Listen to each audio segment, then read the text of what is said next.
On June 28th, NASA's Low-Density Supersonic Accelerator project conducted the first shakeout flight of a new way of testing technologies that will one day be used to land heavier, more massive payloads on the surface of Mars.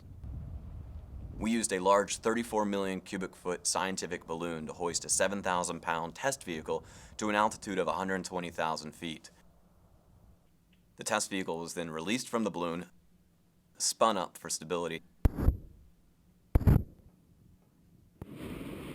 and a large solid rocket motor accelerated to over 4 times the speed of sound and an altitude of 180,000 feet, a condition very similar to the conditions it would see at Mars.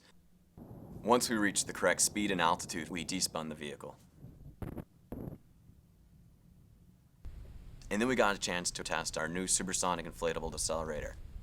The camera lens covers deploy. We see that inflated very uniformly without disturbing the vehicle too much. And now we're seeing previously unreleased, high-definition, high-resolution, and high-speed video taken during the test. We used the supersonic inflatable decelerator to slow us to something closer to 2.5 times the speed of sound. We use a balloon to help deploy the new supersonic parachute. The balloon is shot out the back of the vehicle at over 200 feet per second, and then we cut the balloon free and it begins to pull the parachute off the back of the vehicle.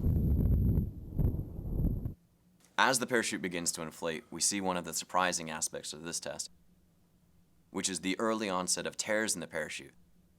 We see where those tears began, how they propagated, and otherwise how the parachute behaved as it began trying to inflate behind this very blunt object moving 2.5 times the speed of sound, punching a hole in the atmosphere and creating an extremely turbulent, chaotic environment for the parachute to exist in.